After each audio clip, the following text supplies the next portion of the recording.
வாழ்க வையகம், வாழ்க வையகம், வாழ்க வளமுடன். குரு வாழ்க, குருவே துணை. தியானமே யோகம், யோகமே ஞானம். தமிழ் ஆனந்த யோகம் வாழ்க வளமுடன். தமிழ் ஆனந்த யோகத்தின் இன்றைய சிறப்பு சிந்தனை துளி அருட்தந்தையின் 4 பெரும் திட்டங்கள். 4 பெரும் திட்டங்களை அருட்தந்தை வலியுறுத்துகிறார். அவற்றின் குறிப்புகள் மட்டும் கீழே உள்ளது. அதன் விளக்கம் உலக சமாதானம் என்ற புத்தகத்தில் இடம்பெற்றுள்ளது. 1. உலக சமாதான சங்கம் ஒன்று நிறுவி அதன் கிளைகளை உலகில் எல்லா கிராமங்களுக்கும் பரவச் செய்து ஆங்காங்குள்ள மக்களின் நிலையை சிந்தனையிலும் செயல்முறைகளிலும் உயர்த்தி வாழ்வை வளப்படுத்தும் சேவையை செய்ய வேண்டும். 2. இன்று உலகில் மனிதர்களிடையே நிலவி வரும் சகலவிதமான துன்பங்களையும் போக்குவதற்கு எதிர்காலத்தில் தொடர்ந்து வரும் சமுதாயத்தை குற்றமற்றதாக உருவாக்க வேண்டும். அதற்கு உள்ள ஒரே வழி உலகில் பிறக்கும் எல்லா குழந்தைகளும் பொது செல்வமாக்கப்பட வேண்டும், சமூக பொது சொத்தாக்கப்பட வேண்டும். குழந்தைகளை பொது விடுதியில் சமூகமே வளர்க்கும் முறையே சிறந்தது என பெற்றோர்கள் உணர்ந்து கொள்ளத்தக்க சூழ்நிலையை ஏற்படுத்தி இந்த திட்டத்தை அனைவருக்கும் பொருத்தமானதென ஏற்றுக்கொள்ள தகுந்தபடி செயலாற்ற வேண்டும். இறுதியில் சுமார் 50 ஆண்டுகளுக்குள் குழந்தையை பொது சொத்தாக்கும். குழந்தைகள் பொது சொத்தாக்கப்படுவதால் பெற்றோர்கள் தனது குழந்தைகளுக்காக சொத்து சேர்க்கும் வழக்கம் அழிந்து போகும். 3. பொருளாதார துறையில் புரட்சிகரமான மாறுதல்களை செய்ய வேண்டியது மிகவும் அவசியம் என்று எடுத்து காட்டப்படுகிறது. தொழில்கள், தொழிற்சாலைகள், வியாபாரங்கள், விவசாய பண்ணைகள் யாவும் எதிர்காலத்தில் படிப்படியாக கூட்டுறவு முறையில் கொண்டு வந்து வாழ்க்கை பொருட்களை பெருக்கி மக்கள் வாழ்வை வளப்படுத்தி செல்வத்தையும் தொழிற்சாலைகளை அதிகரிக்கும் திட்டத்தின் மூலம் பெருக்கி இறுதியாக எல்லா தொழில்களையும் சொத்துக்களையும் சமூக பொதுவாக்கிவிட வேண்டும். பணத்திற்கு இன்று மக்கள் கொடுக்கப்பட்டு வரும் மதிப்பை ஒழித்து உழைப்புக்கே மதிப்பு கொடுக்கும் உயரிய வழியாகும். உழைப்பின் பயனே மக்களின் வாழ்க்கை நலம்.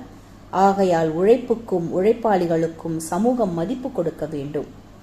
4. உலகில் பிறந்துவிட்ட ஒவ்வொருவரும் தினம் 4 மணி நேரம் கட்டாயமாக உழைப்பை கொடுத்து எல்லா வாழ்க்கை தேவைகளையும் பெற்று அனுபவித்து 50 வயதிற்குள் ஒரு முறை உலகை சுற்றி வந்து ஆங்காங்குள்ள இயற்கை எழில்களை கண்டு பரந்த மனநிலையோடு ஆனந்தமாக வாழ வசதிகளை ஏற்படுத்த வேண்டும். இந்த திட்டத்தில் இன்று வரையில் மனித இனம் அறியாமையினாலும் சமய சந்தர்ப்பங்களாலும் கொல்லப்பட்ட வாழ்க்கை சிக்கல்களையும் துன்பங்களையும் விளைவிக்கத்தக்க எல்லாவிதமான வழக்க பழக்கங்களையும் பேத உணர்ச்சிகளையும் மாற்றி திருத்தி இதுவரையில் அறிவின் உயர்வால் ஆராய்ச்சியால் கண்டுபிடிக்கப்பட்ட உயர்தரமான வாழ்க்கை முறைகள் எல்லோருக்கும் கிடைக்க அதன்படி வாழ வழிகாட்டப்பட்டிருக்கிறது. மனிதகுல நல்வாழ்வை விரும்பும் வேதாத்ரி மகரிஷி இறை ஞான ஆசிரியர் நன்மணி ஐயா அவர்களுக்கு நன்றிகள். வாழ்க வளமுடன் ஐயா.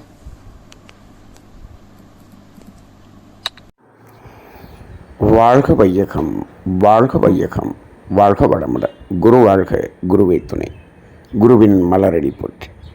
இன்றைய சிந்தனை துளிகள் வாசித்த ரிஷி பாபா அம்மா அவர்களுக்கு நன்றி. தியானமே யோகம், யோகமே ஞானம். தமிழ் ஆனந்த யோகம் வாழ்க வளமுடன். இன்றைய சிந்தனை தலைப்பு மகரிஷி அவர்களது 4 திட்டங்கள். மகரிஷி அவர்கள் உலக சமாதானம் என்ற புத்தகத்திலே பல்வேறு கருத்துக்களை வெளிப்படுத்தி இருக்கிறார். இவையெல்லாம் உலகம் முழுவதும் இருக்கக்கூடிய மனித குலத்தில் வெளிப்பட வேண்டும் என்ற ஒரு நோக்கத்தின் அடிப்படையில் அதை கற்பனையாக அவர் எழுதி வைத்திருக்கின்றார். அதுதான் உலக சமாதானம் என்பதற்கான ஒரு அடித்தளமாக இருக்கும் என்று. இதெல்லாம் சாத்தியமா என்று கேட்டால், எப்பொழுது சாத்தியம் என்று சொன்னால், உலகில் மனிதர்கள் உண்மை உணர்வு பெற்றால் அத்தனையும் சாத்தியமே. சரி, உண்மை உணர்வு என்று சொன்னால் உடல், உயிர், மனம், தெய்வம், இந்த 4 பற்றிய ஒரு தெளிவும் அதில் இந்த காந்த தத்துவம், அலை இயக்க தத்துவம், செயல் விளைவு தத்துவம், கர்மவினை தத்துவம், இந்த நான்கில் ஒரு தெளிவும் வந்துவிட்டால் இது சாத்தியமாகும் என்பதுதான் அனுபவபூர்வமான உண்மையாக இருக்கிறது. சரி, இதில் பாருங்கள். அதில் முதல் திட்டம் என்ன? உலகம் முழுவதும் உலக பொது நல சங்கம் என்று ஒன்று ஏற்படுத்த வேண்டும் என்று சொல்கிறார்.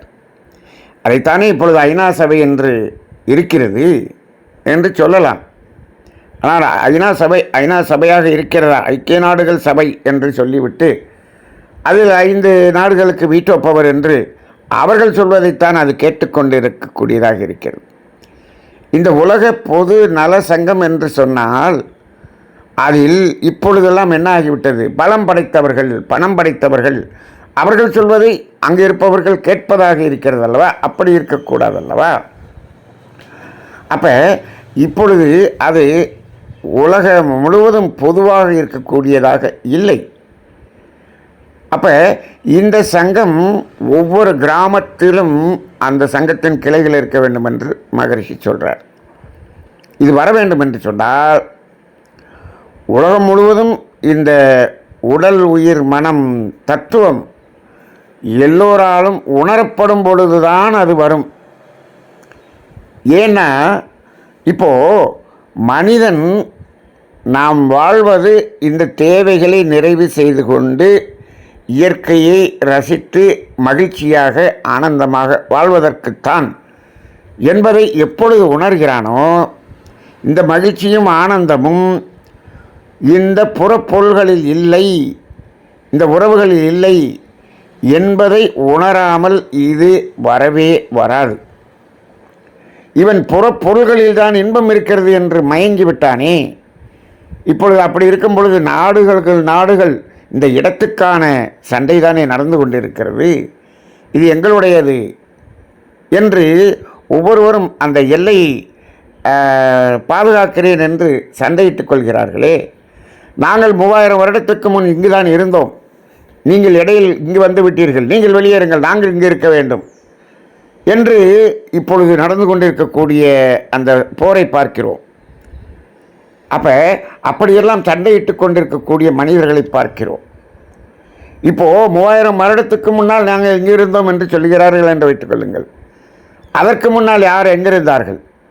இந்த மனிதர்களே இல்லாமல் இருக்கும் பொழுது இந்த ஐயறிவு ஜீவன் வரை இந்த தாவரங்களும் விலங்குகளும் மட்டும் இருந்ததல்லவா?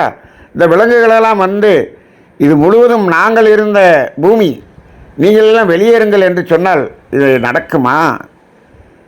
ஆக இந்த பூமி என்பது இயற்கையினுடையது, இறைவனுடையது. இங்கு நாம் நம் தேவைகளை நிறைவு செய்து கொள்வதற்கான வளங்கள் கொடுக்கப்பட்டிருக்கிறது. அந்த தேவைகளை நிறைவு செய்து கொண்டு இன்பமாக, மகிழ்ச்சியாக, ஆனந்தமாக வாழ வேண்டும் என்பதுதான் நாம் பிறந்ததின் நோக்கம் என்பதை ஒவ்வொரு மனிதனும் உணராத வரை இது நடப்பதற்கான சாத்தியம் இல்லை என்பதுதான் உண்மை. அப்போ மகரிஷியினுடைய தத்துவம் அற்புதமான தத்துவமாக இருக்கிறது. ஆனால் இது உலகம் முழுவதும் சென்றடைய வேண்டும் என்று சொல்கிறோம். இங்கு நமது நாட்டில் இது சென்றடைந்து விட்டதா? நமது தமிழ்நாட்டில் இதை உணர்ந்து கொண்டார்களா? இன்னும் ஆழமாக சிந்தித்து கொண்டால் இதில் வேதாத்திரிய சீடர்கள் என்று சொல்லிக்கொண்டு இருக்கக்கூடிய நாம் உணர்ந்து கொண்டு நாம் எல்லாவற்றையும் விட்டுவிட்டு நாம் அந்த அமைதி நிலையில் வாழ்கிறோமா? நாம் சொத்து சேர்ப்பதில்லையா? பணத்தின் பின் ஓடுவதில்லையா என்று கேட்டால், தத்துவம் படித்து அதை 1 மணி நேரம் தத்துவத்துக்கு ஒதுக்கிவிட்டு மற்ற நேரமெல்லாம் பொருளை தேடி ஓடுகின்ற வேதாத்திரிய சீடர்களைத்தான் நாம் பார்த்து கொண்டிருக்கிறோம். இங்கும் நமக்குள்ள மாற்றம் வரவில்லை. இதை உணர்ந்து உலக சமாதானம் புத்தகத்தை படித்து வேதாத்திரியம் படித்து நான் மாறிவிட்டேன் என்று யாருமே இல்லையே. ஓரளவுக்கு மாறியவர்கள் இருக்கிறார்கள். அவர்கள்தான் இன்னும் இருந்து கொண்டிருக்கிறார்கள், வேதாத்திரியம் பேசிக்கொண்டிருக்கிறார்கள். மற்றவர்களெல்லாம் அதை தெரிந்து கொண்ட முடிந்துவிட்டது என்று அவர் கோர்ஸ் முடித்த மாதிரி முடிச்சுட்டு போய்கிட்டு இருக்காங்க. அப்போ இது உலகம் முழுவதும் இந்த தத்துவம் செல்ல வேண்டும் என்று சொன்னால் எப்பொழுது இது செல்ல முடியும் என்றால், அதை இயற்கை இதற்கான ஒரு வழியை எடுத்து ஒரு பெரிய ஒரு பிரளயத்தை ஏற்படுத்தி அனைவரும் உணர்வதற்கான ஒரு சூழலை ஏற்படுத்தினால்தான் அப்போ இது மனிதன் அதை உணர்வதற்கான சூழ்நிலை வரும் என்று தோன்றுகிறது. இடையில் ஒரு கொரோனா என்ற ஒரு வைரஸ் வந்த பொழுது எல்லா மனிதர்களும் மாறி தேவை நிலவில் இருக்கக்கூடிய நிலை வந்ததல்லவா? அது இயற்கை ஏற்படுத்தியதல்லவா? அப்போ அப்பொழுதும் இன்னமும் மாறவில்லை. அப்போ இப்படிப்பட்ட ஒரு உணர்வு நிலை வருவதற்கு ஏதோ ஒரு காலத்தில் இயற்கை அப்படி ஒரு சூழலை அமைக்கும். அப்பொழுதுதான் இது மலரும் என்று தோன்றுகிறது. சரி, அடுத்து இரண்டாவது திட்டம், குழந்தைகள் அனைவரையும் பொது, அதாவது சமுதாயத்திற்கு பொதுவாக மாற்றி வளர்த்து கொள்வது என்பது. இது ஒரு அற்புதமான திட்டம் மகரிஷி அவர்கள் கொடுப்பது. குழந்தைகள் பிறந்தவுடன் அதை சமுதாயம் பொறுப்பில் ஏற்று வளர்க்க வேண்டும். அப்படி இருந்தால் அந்த குழந்தைகள் அனைவரும் ஒரே மாதிரியான சிந்தனையில் வளர்வார்கள். அப்போ ஒரு காலகட்டத்தில் இங்கு இந்த போட்டா போட்டி இல்லாத ஒரு சமுதாயம் உருவாகிவிடும் என்பதுதான் இந்த திட்டம். ஆனால் இது உடனடியாக 100% நடைமுறைப்படுத்த முடியுமா என்றால் முடியாது. படிப்படியாக அதை நடைமுறைக்கு கொண்டு வர வேண்டும். இப்போது குழந்தைகளை எல்லாம் பெற்றோர்கள் தங்கள் வசம் வைத்து கொண்டிருப்பதனால்தான் அந்த குழந்தைகளுக்கு என்று சொத்து சேர்த்து கொண்டிருக்கிறார்கள். இந்த சொத்து சேர்க்கிறதுங்கிற ஒரே ஒரு காரணம் தானே இன்றைக்கி நம்ம நாட்டில் இருக்கக்கூடிய அத்தனை மனித துன்பங்களுக்கெல்லாம் காரணமாக இருக்கிறது. ஒருவர் சேர்த்து வைத்துக் கொள்கிறார் என்பதை எப்படி சொல்லலாம் என்று சொன்னால், ஒருவர் பதுக்கி வைத்துக் கொள்கிறார், இன்னொரு பக்கம் இல்லை. அப்போ அந்த பொருளாதார சமச்சீர் நிலை இல்லாமல் போகிறது. அதற்கு காரணம் இந்த சொத்து சேர்ப்பது. பேரன் வரைக்கும் சொத்து சேர்த்து கொண்டிருக்கிறார். இந்த இடத்தில் தான் உன்னை புரிந்து கொள்ள வேண்டும். மகனை வளர்த்தீர்கள், அவனுக்கு கல்வி கொடுத்தீர்கள், அவன் உடலை வளர்த்தீர்கள், உடல் திறனும் அறிவின் திறனும் வளர்ந்து விட்டது அல்லவா? அப்படி என்று சொன்னால் அவன் பொருளீட்டி அவன் தேவையை நிறைவு செய்து கொள்ள வேண்டும் என்பதுதானே அர்த்தம். அப்போ நீங்கள் அதையும் கொடுத்து விட்டு நீங்கள் சொத்தையும் சேர்த்து கொடுத்து விடுகிறீர்களே. அப்போ உடல் திறனையும் அறிவின் திறனையும் அவன் வைத்துக்கொண்டு உழைப்பதை விட்டுவிட்டு, பொருள் தேடுவதற்காக உழைப்பதை விட்டுவிட்டு அதை அழிப்பதை செய்கிறான், வேண்டாத வேலையை செய்கிறான். அப்போ அந்த ஒரு நிலை தானே வருகிறது. சொத்து சேர்த்து வைக்கக்கூடிய குடும்பங்களில் இருக்கக்கூடிய குழந்தைகளெல்லாம் தேவையில்லாத செயல்களை செய்து கொண்டிருப்பதை பார்க்கிறோம். அதை பார்த்து கொண்டு தான் இருக்கிறோம். பார்த்து கொண்டே இருந்து அதை தண்டிக்கக்கூடிய ஒரு அதிகாரிகள் இருக்கிறார்கள், அதுக்கு ஒரு அரசாங்கம் இருக்கிறது. அந்த அதிகாரிகளும் அரசாங்கங்களும் தங்கள் பிள்ளைகளுக்கு சொத்தை சேர்த்து வைத்து கொண்டிருக்கிறார்கள். நாளைக்கு நம்ம பிள்ளைய இன்னொருத்தன் போய் அரெஸ்ட் பண்ணிக்கிட்டு இருப்பானே, தெரியல. ஆனால் நாங்கள் சரியாக வளர்த்து விடுவோம். இந்த சொத்தையெல்லாம் வைத்து அவன் சரியாக வாழ்ந்து விடுவோம். எந்த சொத்தை வைத்து கொண்டிருந்தாலும் அவன் சரியாக வாழ மாட்டான். ஏனென்று சொன்னால் சேர்த்து வைக்கக்கூடிய சொத்து முழுவதும் கர்மவினை என்ற கர்மவினை தத்துவம் தெரிய வேண்டும் அல்லவா? நாம் சேர்த்து வைக்கக்கூடிய, தேவைக்கு மேல் சேர்த்து வைக்கக்கூடிய சொத்துக்கள் அனைத்தும் கர்மவினையாகத்தான் மாறும். இதை வேதாத்திரிய ஆசிரியர்களே ஒத்துக்கிறாங்களான்னு தெரியல. அதாவது வேதாத்திரிய தத்துவத்தை வேதாத்திரிய சீடர்களே சரியாக சொல்லவில்லை. அது வேதாத்திரிய குருவுக்கு செய்யக்கூடிய துரோகமாகத்தான் இருக்கிறது. அதையே சரியாக அதை புரிந்து கொள்வதில்லை. ஏன்? தனக்கு இருக்கக்கூடிய பற்று, அந்த பற்றை வைத்துக்கொண்டு நான் வேதாத்திரியம் பேசுகிறேன் என்று பேசினால் அங்கே அப்படித்தான் இருக்கும். இது சொத்து, அதை முதல்ல நீங்கள் விட்டுறீங்களோ இல்லையோ முதல்ல ஒத்துக்குங்க. நாம் சேர்த்து வைத்திருப்போம் முழுவதும் கர்மவினை என்பதை ஒத்துக்கொள்ளுங்கள். கர்மவினை பதிவு என்பதை ஏற்றுக்கொண்டால் தானே ஒரு காலத்தில் அதற்கு விடிவு வரும். ஏன் இப்பொழுது நீங்கள் தேவைக்கு மேலே ஒரு வீடு வாங்குகிறீர்கள், அத்தனை சொத்து வாங்குகிறீர்கள், காசை பணத்தை கொடுத்து விட்டு அதை வாங்கிவிட்டு நிறுத்திக் கொள்ளலாமே. அதை ஏன் போய் பதிவு செய்கிறீர்கள்? பதிவு அலுவலகத்தில் போய் ரெஜிஸ்டர் பண்ணுற பதிவு ஏன் செய்கிறீர்கள்? அங்கு பதியும் போது இங்கு ஒரு பதிவு ஏற்படும். சரியாக பதிவு அலுவலகம் என்று அந்த பெயரை வைத்திருக்கிறார்கள் பாருங்கள். அப்போ இது கர்மவினை பதிவு என்பது அந்த அலுவலகத்தின் பெயரிலேயே தெரிகிறது அல்லவா? அப்போ இப்படி சொத்து சேர்ப்பது என்பதற்கு காரணமே என்னென்னா, அந்த குழந்தைகளை அவரவர்கள் வளர்த்து குழந்தைகளுக்கு சொத்து சேர்க்கிறோம் என்று. ஆனால் இதெல்லாம் மாற வேண்டும் என்பதற்காகத்தான் இப்பொழுது என்ன நடந்து கொண்டிருக்கிறது தெரியுமா? குழந்தைகளுக்கு அத்தனை படிப்பு கொடுத்து அத்தனையும் சேர்த்து நாயாக உழைச்சி ஓடி உட்கார்ந்து சொத்து சேர்த்து வச்சுட்டு அத்தனையும் பண்ணிவிட்டு நீங்கள் என்ன பண்ணுவீங்க? வயசான காலத்தில் உங்களுக்கே சோறு போட மாட்டேங்கிறான், அவனையே கவனிக்க மாட்டேங்கிறான், அந்த கடமையை செய்ய மாட்டேங்கிறான்.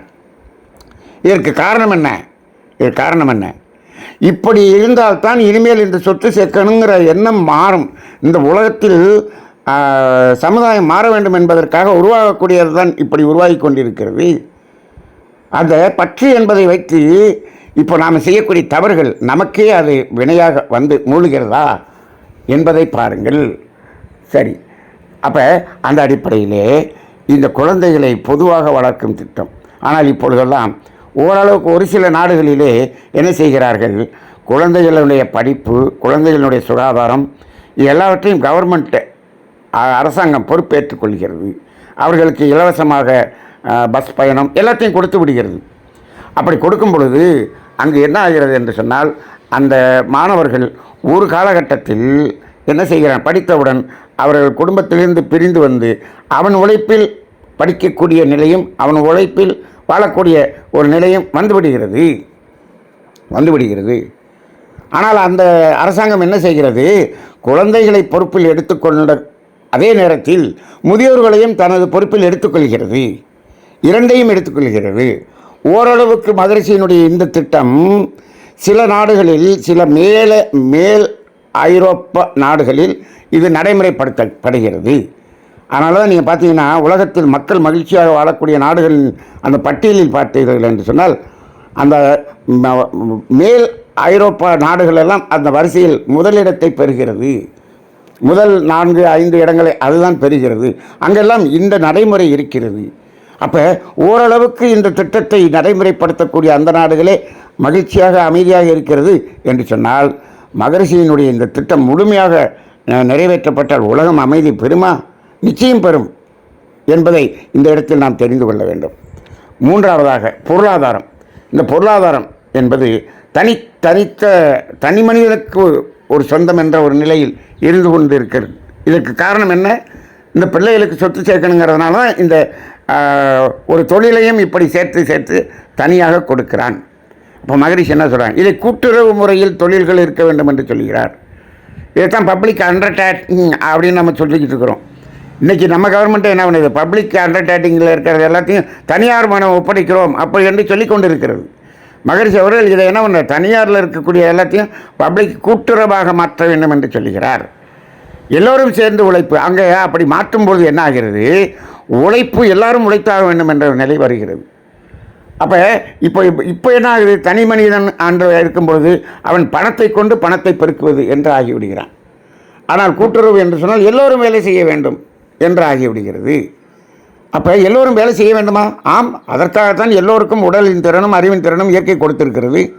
இல்லை முதலாளி வேலை செய்ய மாட்டார், சும்மாவே உட்காந்துக்காரு, இது தொழிலாளி மட்டும் வேலை செய்வார். அப்போ முதலாளிக்கு அப்போ உடல் திறனை எடுத்து விடலாமா? கைகாலெலாம் செயலிழந்து போகிற மாதிரி இருந்தால் பரவாயில்லையா? அது செய்ய வேண்டாமா? செய்ய வேண்டாமா என்று கேட்டால், அப்போ இந்த இடத்துல என்ன ஆகிறது, அப்படி இருக்கும் பொழுது தான் அந்த உடலை அறிவின் திறனை வைத்து அவன் வேண்டாத வேலைகளை செய்கிறான். இதுதானே நடக்கிறது.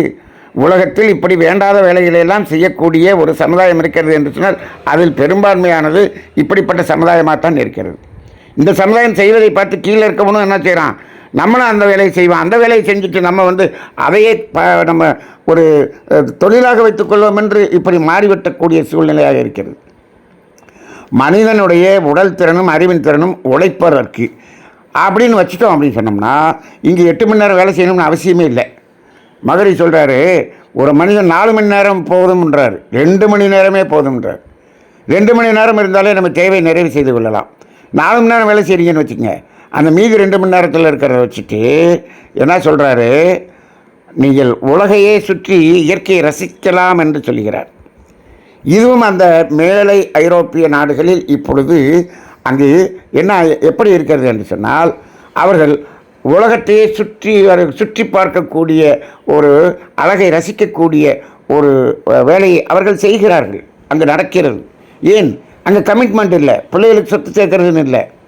அப்போ தேவையை நிறைவு செய்து கொள்கிறார்கள், இயற்கையை ரசிக்கிறார்கள், மகிழ்ச்சியாக வாழ்கிறார்கள். இங்கே என்ன ஆகிறது, கோடி கோடியாக பணத்தை சேர்த்து கொண்டே இருக்கிறான். பக்கத்தில் இருக்கக்கூடிய ஒரு மலை வாசஸ்தானம் இருக்கும், அங்கே கூட நான் போனதில்லாமா, நான் இதை கூட பார்த்ததில்லை, அதை கூட பார்த்ததில்லை, நான் எதை பார்த்திருக்கேன், பீரோவையும் பணத்தை மட்டுமே பார்த்து கொண்டிருக்கிறேன் என்று சொல்லக்கூடிய மனிதர்களை நாம் பார்க்கிறோம். அப்போ அந்த அடிப்படையிலே மகரிஷியினுடைய இந்த திட்டங்கள் எல்லாம் நடைமுறைக்கு வந்தால் உலகம் முழுவதும் மக்கள் மகிழ்ச்சியாக இருப்பார்கள். அந்த மகிழ்ச்சியாக இருக்கக்கூடிய நாடுகள் பட்டியலிலே பெரும்பாலான நாடுகள் அதில் வந்துவிடும். அப்போ இந்த நமது தத்துவம் அதை நோக்கி நகர்த்தக்கூடிய தத்துவமாக இருக்கிறது. ஆனால் இந்த தத்துவத்தை கற்றுக்கொண்டவர்கள், இந்த தத்துவத்தை சொல்லிக் கொண்டிருப்பவர்கள், அவர்கள் முதலில் இதை நடைமுறைப்படுத்துகிறார்களா என்றால் அவர்களுக்கும் என்ன, இந்த தத்துவத்தை நான் சொல்லுவது தான் எனது வேலை. ஆனால் ஊரில் எல்லோரும் எப்படி வாழ்கிறார்களோ அப்படி வாழ்வேன், ஆனால் தத்துவத்தை சொல்லிக் கொண்டிருப்பேன் என்று சொல்லிக் கொண்டிருக்கிறார்கள். அப்படி சொல்லிக் கொண்டிருப்பதில் பலனே இல்லை. பலனில்லை மட்டுமில்லை, இது வெறும் துரோகம். இது பெருமைக்காகவும் புகழுக்காகவும் பேசிக்கொண்டிருப்பதாக ஆகிவிடும். மகரிஷி அவர்கள் என்ன சொன்னார்? உணர்ந்து ஓதுதல் என்று சொன்னார். நாங்கள் ஓதுதல் மட்டும் செய்வோம் அப்படிங்கிற மாதிரி ஆகிப்போச்சு. அதுவும் இப்பொழுது என்ன, ஓதுவதற்கு பணம். இப்பொழுது ஆன்மீகம் பேசுபவருக்கு பணம் வாங்கி கொண்டு பேசுகிறார்கள். எத்தனை கோயிலில் ஒரு உபன்யாசம் நடக்குது, எல்லாத்துக்கும் எவ்வளோ வாங்குகிறோம், 1 மணி நேரத்துக்கு இத்தனாயிரம் சொல்லி பணம் வாங்கி கொண்டு பேசுகிறார்கள். நாங்கள் பேச்சாளர் என்று சொல்லிக் கொள்ளுங்கள், ஆன்மீக பேச்சாளர், ஆன்மீகவாதிகள். இப்போ ஆன்மீகவாதி சொன்னோம்னா அதில் எதுக்கு பணம் வாங்கணும்? பணத்துக்காக பேசுவது, சமுதாயத்துக்காக, சமுதாய மாற்றத்துக்காக, அறம் வளர்வதற்காக பேசணும். அப்படி தானே இருக்கிறது.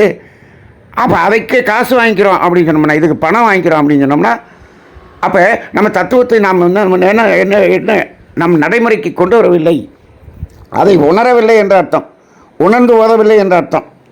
உணர்ந்தோம் என்று சொன்னால் நமக்குள்ளாக ஒரு மாற்றம் வரும். இந்த மாற்றம் 100% வரணும்னு இல்லை, ஓரளவுக்கு வந்துச்சுன்னு சொன்னாலே அங்கு இப்போது ஓரளவுக்கு நான் இதை நிறுத்திக் கொள்கிறேன் என்று நிறுத்திக் கொண்டாலே எவ்வளவு மாற்றம் வரும். மகரிஷி அவர்கள் ஒரு முறை சொன்னார்கள், அப்பா இது வரைக்கும் இருக்கிறது இருக்கட்டும்ப்பா, இல்லை ஒரு டார்கெட் வச்சுக்கப்பா, இத்தனை ஓடி வந்ததுக்கு பின்னாடி நான் எதையும் சேர்க்க மாட்டேன்னு நிறுத்தி பார்த்தீங்கன்னா அத்தனையும் வெளியே வந்துடும். ஆக இப்பொழுது இந்த உலக சமாதானம் என்ற புத்தகத்தில் இருக்கக்கூடிய திட்டங்கள் எல்லாம் இயற்கை இறைவனை மதித்து நாம் வாழக்கூடிய ஒரு திட்டம். ஆனால் அந்த திட்டத்தின்படி வாழ்ந்தால் என்ன நடக்கும் என்று சொன்னால், துன்பங்கள் இருக்காது, மகிழ்ச்சியும் ஆனந்தமும் அனைவருள்ளும் இருக்கும். இது நிச்சயம். ஆனால் நாங்களும் நிம்மதியாக இருக்க மாட்டோம், யாரையும் நிம்மதியாக இருக்க விட மாட்டோம் என்ற ஒரு திட்டம்தான் இன்றைக்கு இருக்கக்கூடிய மனிதர்களின் திட்டமாக இருக்கிறது.